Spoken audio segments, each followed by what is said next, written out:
empezar, diría que no todos son malas noticias, ¿no? Esta misma semana hemos conocido un estudio muy interesante, pionero en Europa, que dice que las marcas en España son un factor estratégico para el funcionamiento de nuestro país y de nuestra economía. Eso, dicho así, a grosso modo, pues parece algo muy poco profundo, pero ha hecho algo más, lo ha cuantificado.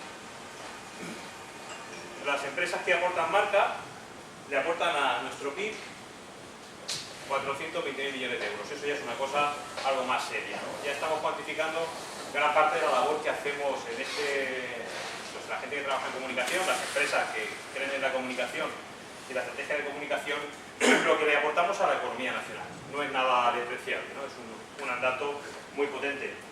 Que si hablamos en términos de empleo, las empresas que trabajan con marcas generan el 33% del empleo nacional. Una cifra que también hay que tener en cuenta. A lo que se suma que son las que más invierten en investigación y desarrollo, el 55%. Las que más trabajan en comercio electrónico y las que manejan el mayor porcentaje de inversión publicitaria. Quiere esto decir que a pesar de que somos muy gallinitas, algo estaremos haciendo bien cuando las empresas que trabajan con las marcas y para las que trabajamos, muchos de los que estamos aquí como profesionales, están consiguiendo esos buenos resultados. Es el primer informe que se hizo en Europa, por eso es tan importante, porque hasta ahora nadie había cuantificado la relevancia que tenía la marca para la economía en un país en Europa. En Estados Unidos hicieron algo similar, pero solamente para hablar de lo que era el componente del Producto Interior Bruto. Así que sobre esa buena noticia, de lo relevante que es la comunicación, de lo relevante que son las marcas, bueno, pues ya podemos empezar a trabajar, en fin, con una vista un poco más allá de lo que consideramos la crisis. La comunicación empresarial pues está sufriendo una transformación notable. Si hasta hace unos años las ideas partían desde la dirección estratégica de la empresa, de la presidencia, y lanzaban sus mensajes y sus productos, eso está transformándose en cuestiones como esta. La única forma que tenían las empresas de tener un retorno sobre aquello que lanzaban como mensajes eran o provocativos, para tener una reacción social, o haciendo acciones de promoción, para recoger datos, para recoger información, o en última instancia la venta, ¿no? Había una gran distancia entre la acción de comunicación y el retorno de la información que producía esa acción dentro del área de marketing o dentro del área de comunicación. En la actualidad, en ese momento lo que se producía era una subordinación. Cuando yo lanzaba un mensaje, no tenía por qué tener en cuenta ni siquiera el público objetivo al que se lo iba a lanzar o para qué iba a producirlo. Intuía aquello que le gustaba y desarrollaba mensajes en función de aquello que había investigado. Este sistema, gracias a las tecnologías, está sufriendo una gran transformación. El receptor de esa información ahora se puede convertir en emisor al mismo tiempo que se está desarrollando el producto y al mismo tiempo que se está desarrollando la acción de comunicación. Eso es una novedad muy importante que abre un sistema de diálogo. Hasta ahora era un monólogo y a partir de ahora todas las empresas y las instituciones también, que van siempre al rebufo en cuestiones de comunicación de las empresas, tienen que acostumbrarse a dialogar con sus públicos objetivos como un comportamiento cotidiano, lo cual les ha hecho perder el monopolio sobre la comunicación, el control sobre el mercado, porque al fin y al cabo el que posicionaba las marcas, siempre con el beneplácito del comprador, era el empresario o el sublugario.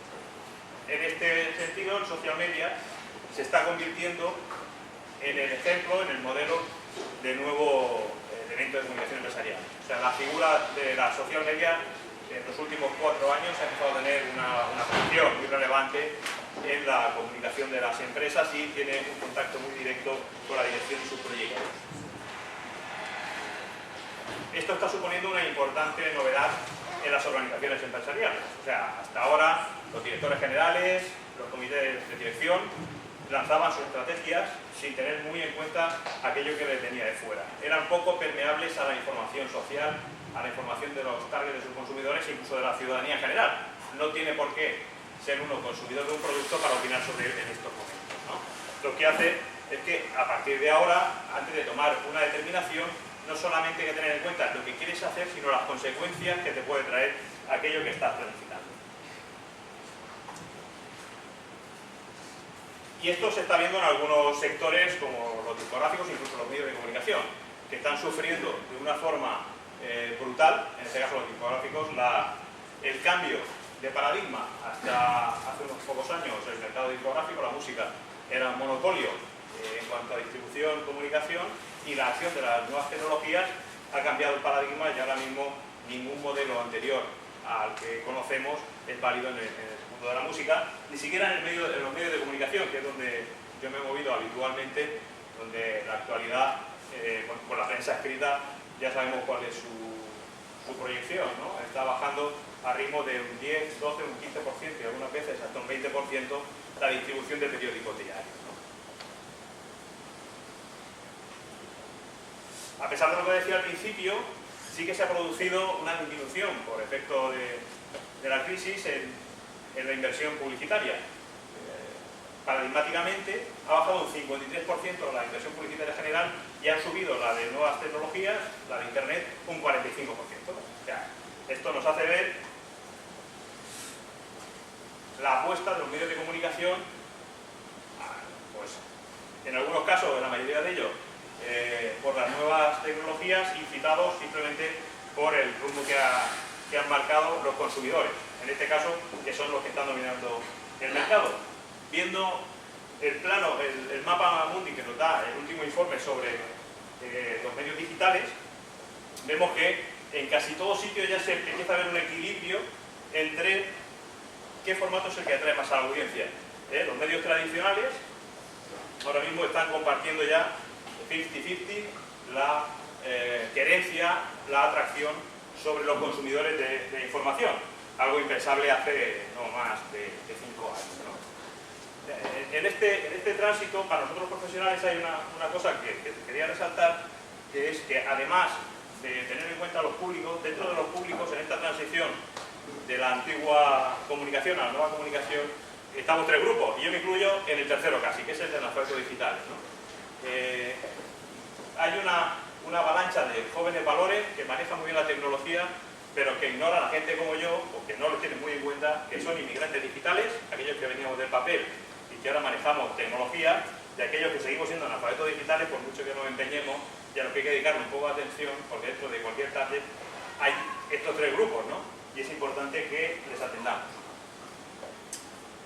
En este caso, podemos aplicar con estas redes sociales, con esta nueva comunicación, la teoría del caos, que dice que si una mariposa aletea aquí, puede generar un ciclón algo más allá, ¿no? Un tweet es algo así. Hay tweets que han generado verdaderas revoluciones cuando son simplemente un apunte de comunicación que lanzamos aquí, que retuiteamos, repetimos, replicamos y que lo convierten en un terremoto, ¿no? Lo cual quiere decir que tener en cuenta el factor público te puede llevar al estrellato o generar pues una crisis de empresa, ¿no? Cualquiera, usuario o no, está en condiciones y tiene derecho para contestarte, comunicar o tener opinión sobre lo que haces o dices desde una empresa. Así que un posicionamiento contrario a las redes sociales pues te puede crear una crisis de gran magnitud. Por ejemplo, la que se realizó entre Nestlé y Greenpeace, con el producto KitKat, creo que lo conocéis todos. Simplemente estaban utilizando pues unos productos que estaban deforestando la selva en Asia, y un movimiento social a través de las redes sociales obligaron a modificar el comportamiento de Nestlé. Y no solamente eso, se convirtió en una crisis de comunicación, porque en el primer momento, en vez de atender a las demandas de los primeros demandantes, de los primeros denunciantes, la empresa tomó una posición defensiva y atacó incluso, bueno, pues amenazó con echar de face a aquellos clientes, a aquellos amigos que le hiciesen comentarios contrarios, ¿no? Lo que se calificó como una mala solución para una crisis. Más recientemente hemos vivido la de Movistar con su anuncio sobre el 15M, en la que la empresa fue muy rápida, muy ágil, pidió disculpas e incluso comentó cómo había sido el proceso. Un proceso de selección de la materia de comunicación hecha en connivencia, después de interpretar a público para ver si les parecía objetivamente atractiva para vender su producto. A pesar de esto, la campaña les salió mal, tuvo mala repercusión, reculó, la quitó y pidió disculpas, ¿no? Eso es una forma de gestionar rápida y ser ágiles para resolver estos problemas, ¿no? También en el mundo de la política tiene esto una incidencia. La campaña de ese mes, después de los atentados del 11M, pues fue un movimiento de comunicación social y ciudadana que tuvo una repercusión notable en unas elecciones, cambió un gobierno. Y más recientemente, que lo estamos viviendo todos los días, las redes sociales se están convirtiendo en el lugar donde se transmiten acciones tan importantes como la primavera árabe, ¿no? Como veis, las redes sociales son ahora mismo esa red neuronal donde toda la información, todo el conocimiento, pero también todas las iniciativas se mueven en estos países. Por ello, yo quería hacer algunas reflexiones con esta base. Las empresas ya no pueden utilizar la comunicación como una cortina de humo para tapar sus deficiencias y sus carencias porque en cualquier momento te las descubren. El marketing ya no es la chistera donde saco un conejo. Si sacas un conejo y es de cartón, te cogen seguro. La responsabilidad social corporativa no es un trampantojo, no es un lugar donde parece que haces caridad o parece que haces cosas por la sociedad. O las haces o no las haces porque las tienes que tener en la genética de la empresa y demostrarlo en cada acción. Y el diálogo hay que tenerlo interiorizado. No solamente hablamos porque creemos que tenemos que escuchar, sino porque no lo creemos. Es una cuestión de convencimiento. O sea, hablar con los interlocutores, con los stakeholders, que ahora son infinitos, es una práctica diaria, un ejercicio que tenemos que tener permanentemente en cuenta para tener unos buenos resultados. Y os traigo un ejemplo de un movimiento que ha nacido, que es esta red Pacto Mundial, que en España ya tiene pues, un buen montón de asociados, donde están las empresas pioneras, y que tiene 10 principios básicos de conducta, si queréis, transparente, que se centran en los derechos humanos, las normas laborales, el medio ambiente y la lucha contra la corrupción. ¿Qué se está buscando? Empresas transparentes, cercanas y que la gente las considere como propias, porque están trabajando y dando servicios a nosotros, ¿no? Así, lo que se quiere generar es una ciudadanía global, que todo el mundo tenga acceso a las empresas y que pueda opinar. Es un movimiento que nació hace más de 10 años y que está en más de 100 países y que en España empieza a tener una buena repercusión y que yo animo a que todos lo difundamos porque tiene un sistema de trabajo que nos pueda ayudar a que nuestras empresas, las nuestras propias, pero también las que asesoramos, sean mucho más transparentes y estén mucho más cerca del ciudadano, que en definitiva es el que tiene la última palabra. Como veis, más de 10.000 firmantes y más de 2.000 en España. Es un éxito notable de un movimiento social. Los 10 principios son estos, que los voy a pasar rápidamente porque están en internet. Los derechos humanos, las empresas se comprometen no solamente a hacerlo, sino a compartirlo y hacer cada año un manual con aquellas cosas que están haciendo y compartir las buenas prácticas. O sea, hay un manual específico donde esas 1000 empresas recogen los avances que hacen cada año en derechos humanos, normas laborales, medio ambiente y la corrupción, que bueno, pues en España lamentablemente nos tiene permanentemente en el candelero y en esta comunidad un poquito más. Lamentablemente. Pero bueno, como veis hay movimientos sociales para resolverlos, ¿no? ¿A qué desafíos nos enfrentamos los profesionales? Pues yo voy a lanzar algunas preguntas, ¿no? ¿Cómo vamos a ser capaces de introducir a los destinatarios de nuestros recursos, nuestros servicios y nuestros productos para que tomen opción, nos aporten información y esto sea a tiempo real y no se convierta en un sistema anárquico? ¿Cómo dialogamos con el receptor desde la emisión para que participe? O sea, ¿cuándo le estimulo para que todo sea ágil?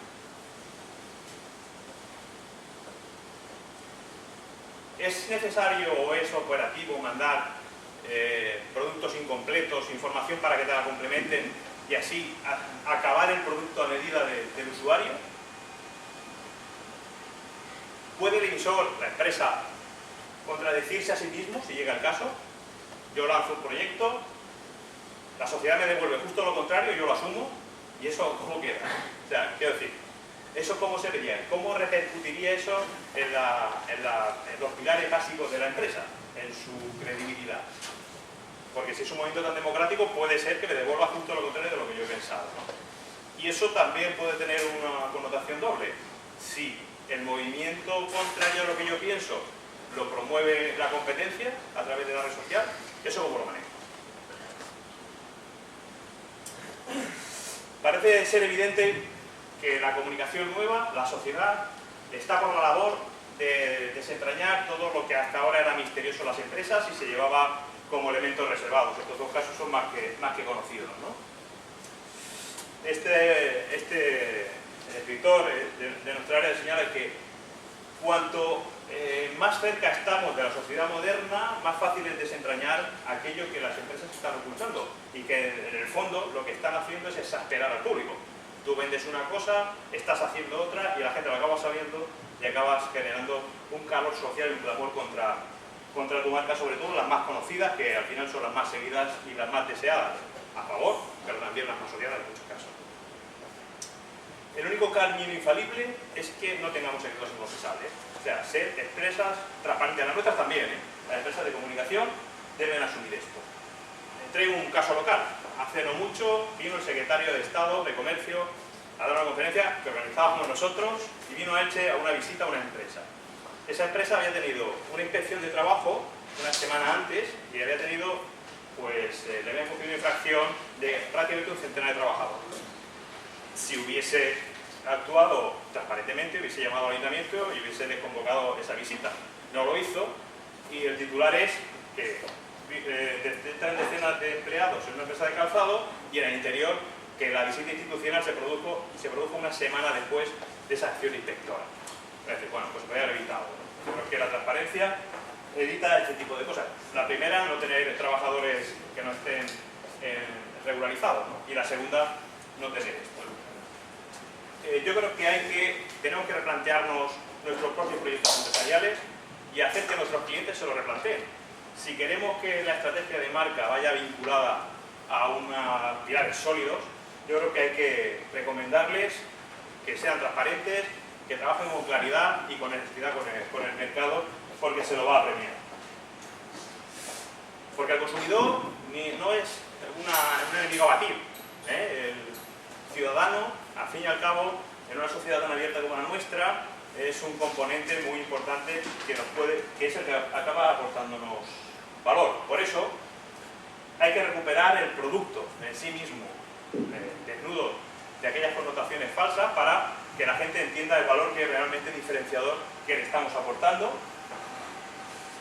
Hay que informar al usuario, al ciudadano, de los propósitos y de las razones que pueden existir a favor de un proyecto. Si lo defendemos, si lo lanzamos, es porque creemos en él y estamos convencidos. Pero tenemos que estar dispuestos a promover la participación y a aceptarla en unos términos formales, limpios y legales, ¿no? Abiertos, sinceros y transparentes. Aceptar la crítica y ser capaz de canalizar las aportaciones para que sea un sumatorio y no una guerra de guerrillas o una trinchera, ¿no? Hay que atender las demandas y las aportaciones. Estoy acabando ya. La comunicación conversada está todavía por inventar. Yo creo que en este foro es un buen sitio para empezar a inventar cosas nuevas. Hasta ahora el monólogo pues tenía sus consecuencias y ahora estamos en un momento de diálogo. Pero eso está todavía por escribir. ¿Cómo se va a hacer? Al hilo de esto, el informe que comentaba antes sobre la información digital, sobre los medios digitales, nos llama la atención sobre dos factores fundamentales. La poca credibilidad que tenemos. 4 grupos fundamentales. Los políticos, los community managers, las agencias de comunicación. Somos en este momento, dentro del ámbito de los que aportan información, los que menos credibilidad tenemos para los propios periodistas. Y es una cosa que tenemos que hacer en norte. Yo creo que es muy importante que estudiemos por qué. Si el problema existe, tenemos que ponerle solución, ¿no? Los propios periodistas dicen que los periodistas que estamos en los gabinetes somos poco confiables. Si lo dicen será por algo. Y la última diapositiva que os pongo. ¿Cuáles son los temas clave? El diálogo, fundamental y siempre. La investigación para prever mejor. No hay que dejar nada al azar. Hay que tener conocimientos profundos de lo que estamos haciendo y sobre los productos. Hay que ir de la estrategia a la creatividad. Es decir, tenemos que tener una buena estrategia, ser creativos y operativos en el intercambio de ideas. Tenemos que tener tecnología y atender a los medios que necesitamos, las herramientas. Y hay que medir lo que de verdad importa, que al final son los resultados comerciales y el posicionamiento de la empresa para que sea duradero. Como veis, 20 minutos, 20 de 27. Muchas gracias.